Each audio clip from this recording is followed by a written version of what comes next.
Welcome to the Mike Litton Experience podcast. Mike has over 31 years experience in real estate, finance, and investing. He's passionate about being a father, a teacher, a realtor, an investor, and a leader. Everyone has a story, and our passion is to help them tell it. And now, introducing the host of the Mike Litton Experience, Mike Litton. So what can you expect from the Mike Litton Experience? You can expect stories that will inspire, motivate, advice that will sharpen your focus, and expert information on real estate, finance, and market conditions. Of America mostly, and then I was also doing a little bit for Chase as well. Wow. For their servicing departments, short sales, REO, foreclosure departments, deed and lieu departments, and going through their systems and telling them to fire people, things like that. Mm-hmm. Yeah, I sold a bunch. Right about that time, I was selling a bunch of houses for Bank of America and JP Morgan Chase and Washington Mutual and right. Yep, yeah, absolutely. That was wild. Yeah, so I was in their offices doing that for a little over a year. I did that. So then once you do that for a little over a year, then where do you go? I was kind of getting burned out of the industry, consulting and stuff wears you out. And so I was thinking I'd take a shift. I was thinking I was doing like a little sabbatical. So I applied to get a master's degree in public administration. I was thinking I was going to leave the industry altogether. Really? And get into government consulting, or like federal or state government work. Mm-hmm. Trying to make a difference in the world type thing. And Right. I got into every school I applied for, but ended up going to Syracuse for an executive master's in public administration. And I went there. It took me about 9 months to crush through a 1-year course, Mm-hmm. and had a good experience in upstate New York. For a year, I went back to studying, which I like to do, Yeah. and took a lot of law classes, and really like law. Don't quote me on this, but it's possible in the future I get a law degree, Yeah. or just because I'm good at reading and writing and I like and respect the law. So anyways, I got a master in public administration, which included a lot of law classes, national security law, constitutional law, things like that. It was awesome. So I had a good experience, met high up government officials from all kinds of crazy places, Moldova, Mongolia, South America, everywhere. It was awesome. So I get to meet with executives from other countries, and that had experience. I wasn't just with a bunch of like young people that have done nothing. Right. That was kind of cool. That's cool. But I got offered great jobs at the State Department, at the White House, at the Treasury, and a bunch of other places. And as I was talking to one of the guys that was a professor, that was Deputy Secretary of State under Hillary Clinton, in charge of over 3,000 drone strikes, and he retired and was the dean at Syracuse. He was one of my law professors, and so I was talking to him, and he gave me advice to do what I love, basically. And I was like, well, shit, I'd love to live in San Diego and play beach volleyball a lot. Right. And he's like, you could be a big fish in a small pond versus a small fish in a big pond. And I was like, let me come to San Diego. So I moved back to San Diego, and then I got involved in local government and my local community groups.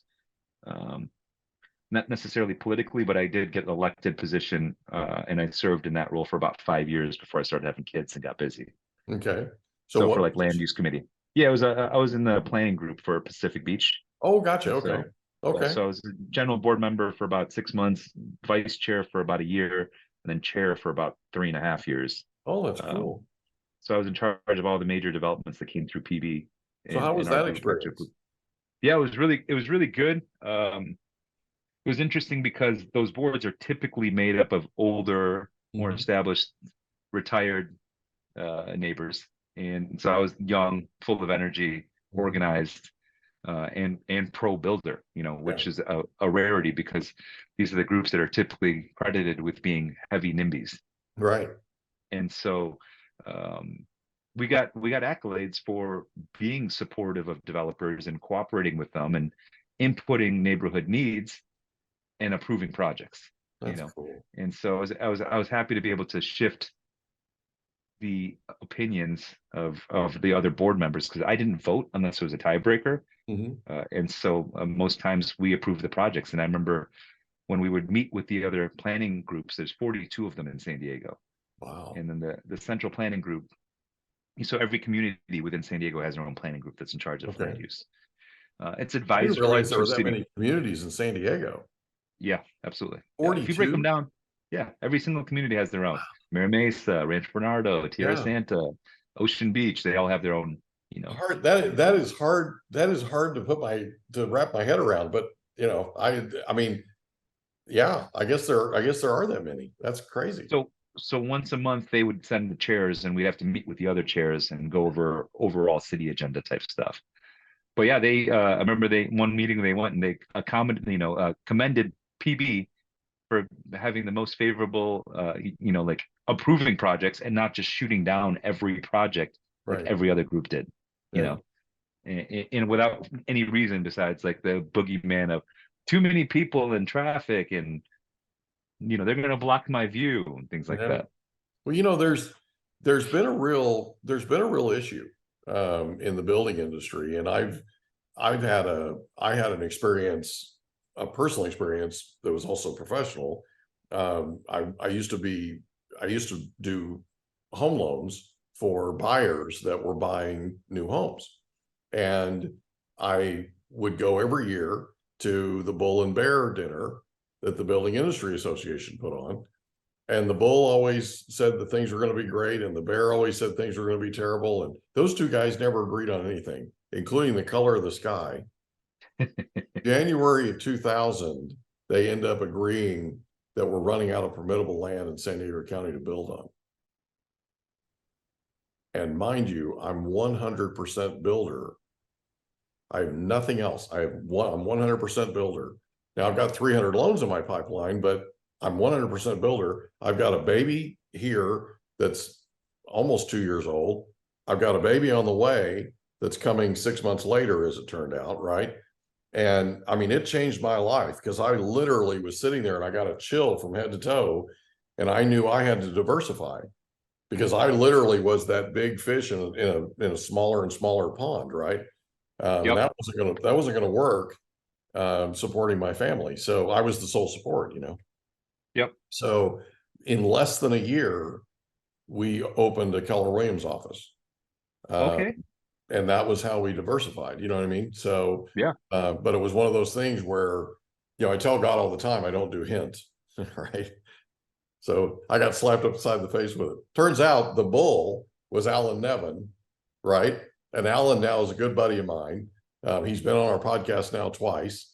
And so, yeah, so, I told him, I said, you completely changed my life a couple of times for the good, Wow. Wow. but Yeah. it rocked my world. So anyway, Yeah. when it needed Awesome. to be rocked, right? So, Yeah, for so sure. you're on the planning commission. So are you in real estate at that point when you're on the planning Yeah, commission? absolutely. So I came back and then was just like, okay, I need to get a job. I don't want to go back to consulting. I Right. don't want to go back to the mortgage industry. I Oh had my. my license. I'm not a very good real estate agent in that I don't do like a bunch of lead gen, and all my friends are broke neighbors of mine, that are Yeah. just young guys in BB. Right. So a friend of mine that owns a title company is like, hey, let me introduce you to my buddy that owns a flipping company, and he's ready to retire. Oh, cool. So I met with him. That's He said, perfect. "You're great. Let me put you in. I'm moving to Hawaii. You take over the company." Ooh, there you go. And so did that. He had a decent operation going, a small office in Hillcrest, and a few people that worked for him, and enough business to keep him busy. But I quickly found out, and my friend told me, he's like, "Hey, he's guy's kind of questionable with his values. Make your own decisions, Yeah. right?" And so, sure enough, he was highly questionable with his values and morals, and had no problem cheating and lying to people. And I was like, this isn't going to be a fit. Yeah. I just don't. I'm not that kind of person. No, you're not. And so I was like, I'm going to leave this company. Hmm.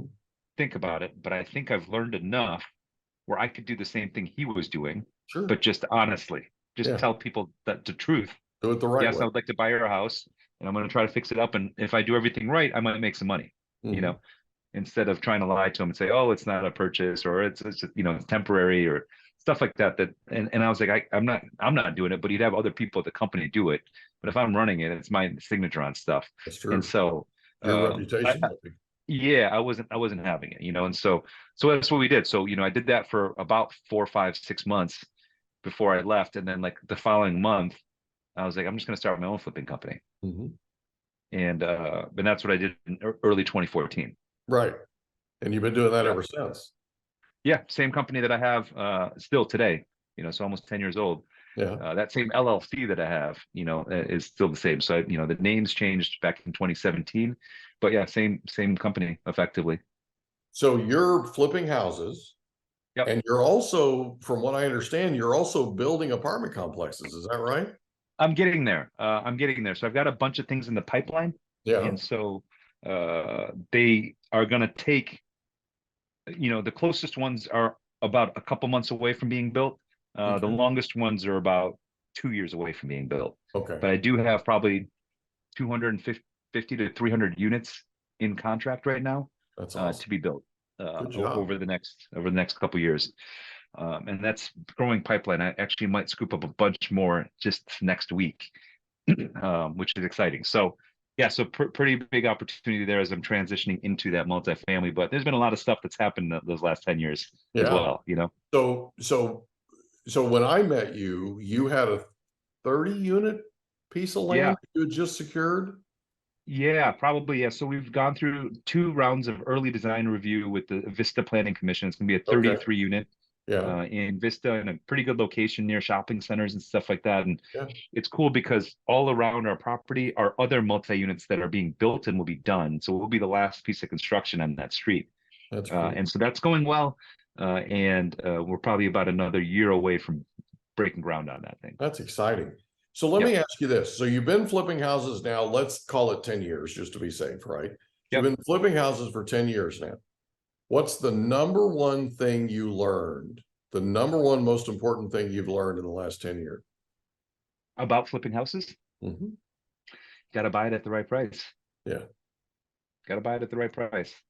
And that goes along with not being overly optimistic on your exit value. Right. And so I was just talking to a friend right before I jumped on. He wants to buy another piece of property, and I have a flip coming up in Scripps Ranch. Mm-hmm. And I told him the specs and the number. He's like, "Oh, that seems way too low." I was like, "Okay, good." And so when I told him the price, and so, but I'd rather be conservative, sure, and then be pleasantly surprised if it goes 50, 100, 200 over, right, as opposed to being very cranky that it goes 50, 100, 200 under. Right. Yeah. Right. So pricing it right is key, and that's why good realtors don't take overpriced listings or have a plan to do price reduction, because you don't want to chase the price down. And so that's true. If you buy it right, you make your money on the purchase. I got you. That's awesome. So you buy them right. Let me ask you this.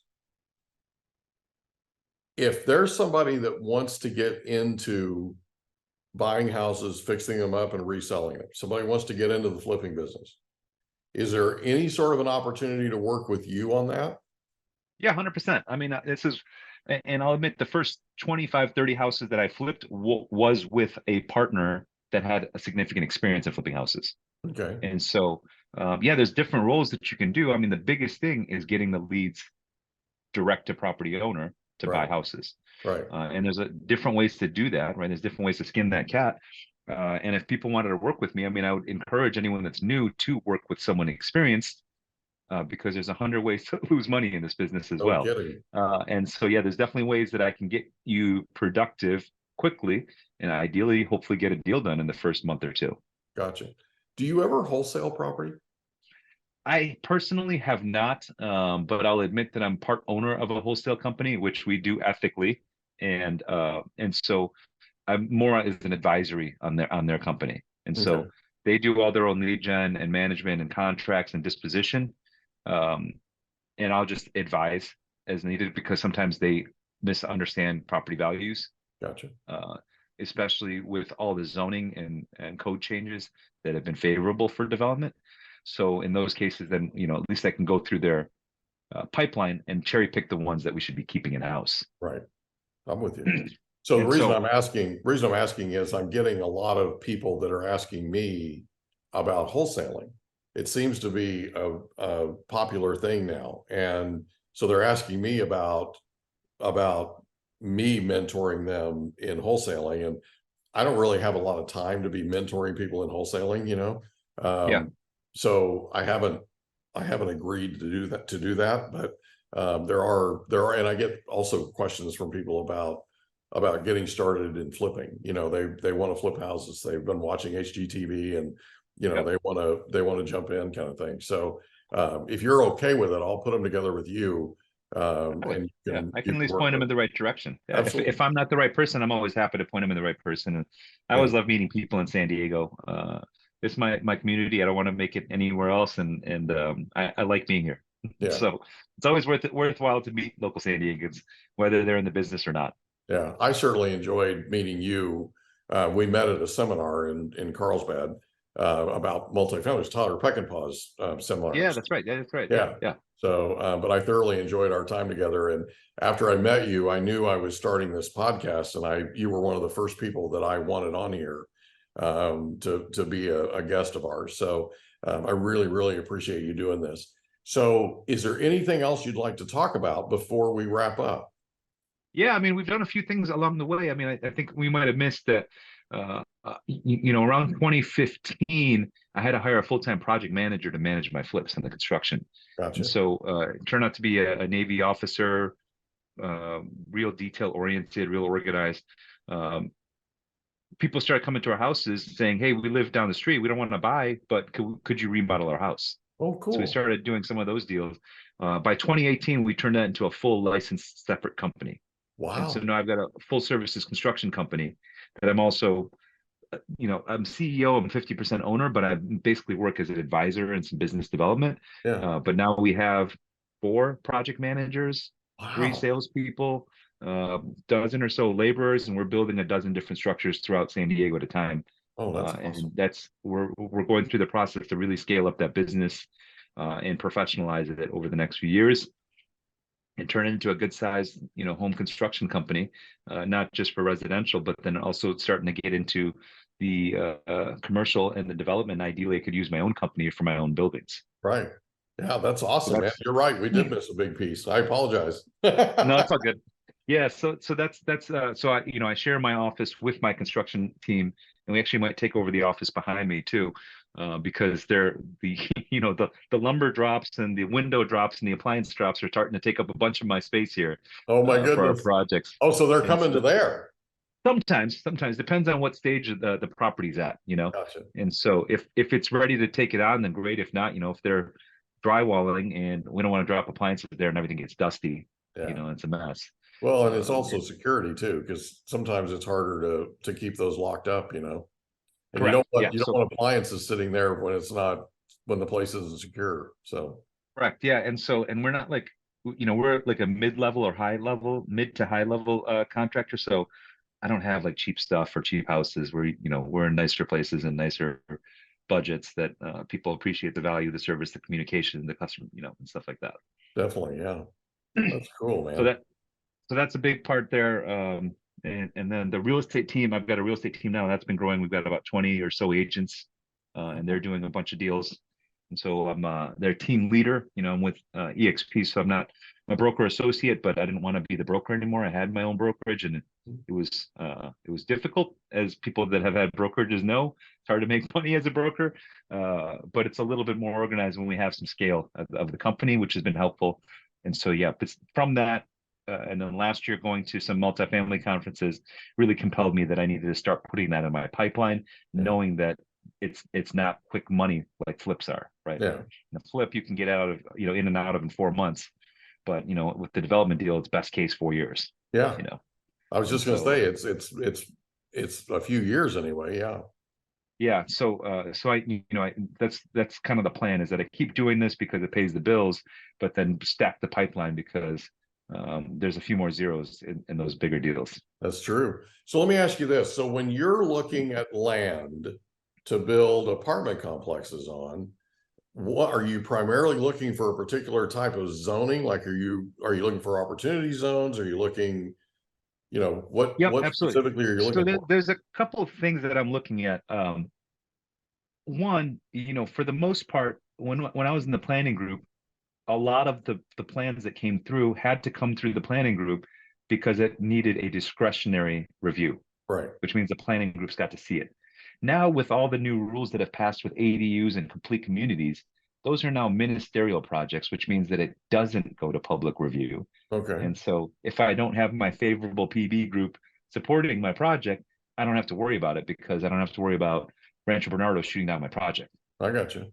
Because it goes straight to the city, and if it meets the building code, it gets approved. Okay. That's cool. That's one. So if it's not in that zone, then it gets more difficult. Or if I'm breaking some of the design rules, then it gets more difficult because then I need a discretionary review. Yeah. Two, location is everything. So Mhm. I don't want to be next to the tire shop or the auto mechanic or the infill or the cemetery. I don't want those spots. Right. So I want a place where I'd be like, yeah, I would live there. Okay. Maybe not me at 43 with 3 kids and a wife, but maybe when I was 25, I was like, I would happily live here. Or when I'm, and so When you were an I'd always apartment want planner, right? yeah, exactly. Yeah. So, so I'd always want a place where I'd be like, I'd love to live here. There's a Walgreens next door, or there's a great restaurants around the street. I'd be happy to live here. So, that fortunately, most of San Diego is pretty good, but there are some areas of town where we don't have those amenities. There's no grocery stores, and it's all tire shops and oil change places. And I'm like, I don't want to live next to the check cashing. And you really I wouldn't live there. Yeah, that's not. Yeah. Yeah, I wouldn't live there. I wouldn't live there even when I was young and single. And so it's got to be in a good location. And then finally, like my other rule of thumb is when I calculate how many units can be built, I need to make sure I'm buying the land at less than $25,000 a door. Gotcha. And Okay. so a lot of my projects. That's a good guideline. Yeah, for sure. And so that's helpful. And then anytime I can layer on some creative financing, I'll do that as well. Okay. Some of my deals have seller carries. Some of them are long escrows and things like that. So I'll do different techniques so I can limit my holding costs while I'm spending hundreds of thousands of dollars to get plans approved. Right. Yeah. So you're not completely coming out of pocket for the entire thing up front. Yeah, exactly. Right. Yeah. So the project in Vista, I had a seller lease option to close after I get permits. And there was a renter at the small house that was on that big lot. It's a 22,000 square foot lot. Renter's paying $2,200 a month. My lease option costs $2,500. My holding cost is $300 a month. Wow. So that's how that one worked. That's awesome. Another property I've got in Golden Hill, similar thing, except I was able to convince the seller to take a 2-year escrow. Okay. Rather than getting plans. So I've got my EMD in, escrow is open. Right. But I don't have to close for 2 years until you have all your approvals done. Yeah, and I had to get that extended because I had to go through earthquake review, which I've never done before, and had to dig a bunch of holes to make sure it wasn't in a fault zone. Wow. I also had to go through historical review through the city. Wow. And so got through all that. Now we can get to the building plans because I wanted to make sure there wasn't a deal breaker in the deal. Yeah, something that might blow it up. Exactly, right. So early on. So now we got through those major hurdles and now we can get to the business of getting plans together. That's cool, man. That's cool. Yeah. Well, is there anything else you'd like to cover before we wrap up? No, those are the key milestones. That's awesome, buddy. I'm really proud of you. You've come a long way and you're headed amazing places, and I'm super, super excited that we get to watch you do it. Yeah, I appreciate it. Thanks for having me on. And like I said, a lot of these things are team sports. And so anytime people want to see if there's a fit in the team, it's always nice. Or even if you're not, it's just nice to work adjacent because I'm partnering with people all over in different capacities. And so there is that. I'd always put that out there that, don't think that that I don't pick up the phone, because I do. And I'm always willing to listen. I'm not the guy that says, who are you and what do you want? I'm always like, okay, let's see if we can make something work. Yeah, no, I can attest to that. You're amazing. And from the minute that I met you, your soul, your spirit, it's amazing. And you're really a very magnetic guy. And I love being around you. And I really, really appreciate you being our guest on the Mike Litton Experience. Mike, really appreciate it. That was fun. Thank you for that. And you did a great job hosting, and I had a fun time as well. Appreciate you, buddy. Thanks so much. Thank you. We hope you enjoyed another episode of the Mike Litton Experience. If you did, do us a favor, smash that subscribe button, tell your friends, family, and coworkers about our program, and wherever you get your podcasts, please leave us a rating. It helps us to connect with quality people just like you.